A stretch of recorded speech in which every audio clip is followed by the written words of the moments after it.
Je vous propose de réaliser un sirop cru de saison quand vous êtes en plein hiver. Donc sirop cru à base de fleurs de mimosa et de kiwi. Il est absolument divin, acidulé, ça pétille. Vraiment, c'est magnifique pour toute la famille. Donc, on va regarder ensemble la marche à suivre. Alors là, ce que vous me voyez en train de faire, c'est évidemment récupérer les fleurs de mimosa. Sachez que concernant les fleurs que vous allez utiliser, elles doivent être exemptes de pesticides. Il faut que ce soit le moins pollué possible. Donc, du coup, n'utilisez pas les fleurs vendues en boutique car elles sont souvent traitées. Utilisez plutôt celles qui sont issues soit de vos propres cueillettes dans votre jardin, en tout cas si possible loin des grands axes routiers. Évidemment, je ne l'ai pas précisé au début de la vidéo, mais avant de sélectionner les fleurs, j'ai rincé les branches le mieux possible. Vous pouvez le faire après dans le bol une fois que vous avez sélectionné toutes vos fleurs. Ça, c'est vraiment à vous de décider. Donc une fois que j'ai toutes mes fleurs, maintenant je vais passer au kiwi. Donc kiwi bio de préférence bien évidemment ou encore mieux si ils sont issus de votre propre production. Donc là on va enlever la peau parce qu'elle ne va pas nous intéresser pour réaliser ce sirop cru.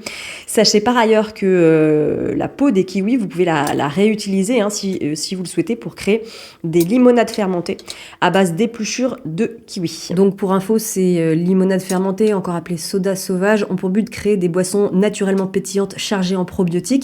Donc c'est une technique différente des sirops crus.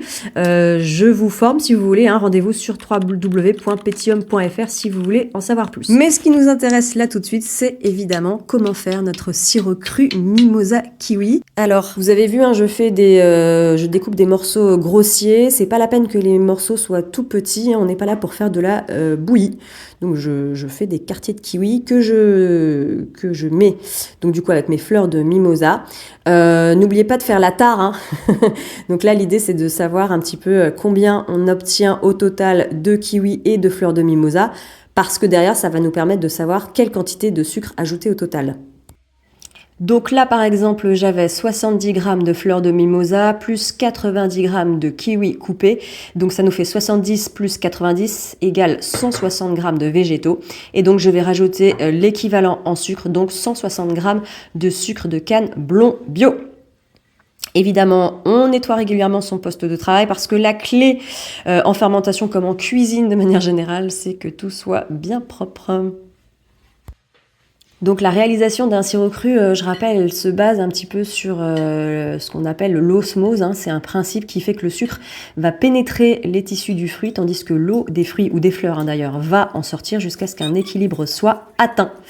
Le fruit et la fleur vont être déshumidifiés par le sucre, tandis qu'un coulis, donc un sirop cru, va lui se créer. D'ailleurs, vous le voyez même, au bout de quelques minutes de mélange, l'osmose se produit tout de suite, puisque ça commence, vous voyez, à s'humidifier. Donc là, je vais prendre un bocal, alors pas forcément hermétique, là ce qu'on recherche c'est vraiment pas du tout une fermentation traditionnelle anaérobie. Là il va falloir que l'air circule pour pas qu'une fermentation alcoolique ne se mette en place. Donc je mets dans un bocal, ça peut être un bocal comme ça où on enlève le joint, ça peut aussi être un bocal à confiture, c'est d'ailleurs très bien aussi. Donc vous voyez, du liquide commence à se former. On a un début de sirop cru, même pas au bout de quelques minutes de création. Alors là, ce que vous voyez, c'est le lendemain. Voilà, c'est le lendemain. Vous voyez ce sirop cru qui a commencé à se créer. Enfin, c'est de la magie. Personnellement, je ne le répéterai jamais assez, mais l'une des raisons qui a fait que je me suis passionnée pour la fermentation, c'était dû à cette observation qu'on peut faire des éléments. Je trouve ça absolument fascinant. Donc ce que vous allez faire, c'est une fois par jour remuer pour que le sirop cru apparaisse chaque jour un peu plus. Au bout de quelques jours, donc ici pour cette recette, c'est spécifique, la macération ne doit pas durer plus d'une semaine. Donc au bout de, voilà, on va dire 4-5 jours, votre sirop cru est prêt à être filtré. Donc là, c'est exactement ce que je suis en train de faire. Donc spécifiquement s'agissant du kiwi mimosa, c'est vrai qu'on est obligé de faire une filtration un petit peu à la mano comme ça pour en obtenir la substantifique moelle, mais vous voyez ça va être très gratifiant puisqu'on on obtient rapidement du liquide.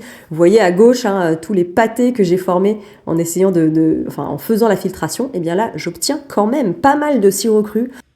Grâce à votre sirop cru, vous allez pouvoir agrémenter vos crêpes, vos pancakes, vos glaces, vos yaourts, absolument tous vos desserts, vos granités. Vous pouvez même en faire de simples boissons comme un sirop traditionnel ou même aromatiser votre kéfir ou votre kombucha. En fait, ça s'utilise comme un sirop traditionnel, sauf que vous avez plein de bienfaits santé en plus. Voici à présent les questions que vous me posez souvent. Quel sucre choisir? Est-ce que ça marche avec le miel? Est-ce que ça marche avec les édulcorants? Pourquoi le dosage du sucre est-il différent selon les fruits ou les fleurs utilisées? Comment éviter les moisissures pendant la macération? Pourquoi parfois ça mousse? Comment faire si ça sent l'alcool? À quel moment précis mon sirop cru est-il prêt? Comment le stocker? Où le stocker? Pendant combien de temps? Et est-ce une pratique sûre? Alors vous aurez absolument toutes les réponses à vos questions ainsi que de nombreuses recettes dans mon e-book. Sachez aussi qu'en l'achetant, vous aurez accès à mon groupe privé pour échanger ensemble. Donc voilà, si ça vous intéresse, rendez-vous sur www.pétillum.fr. Belle journée à vous!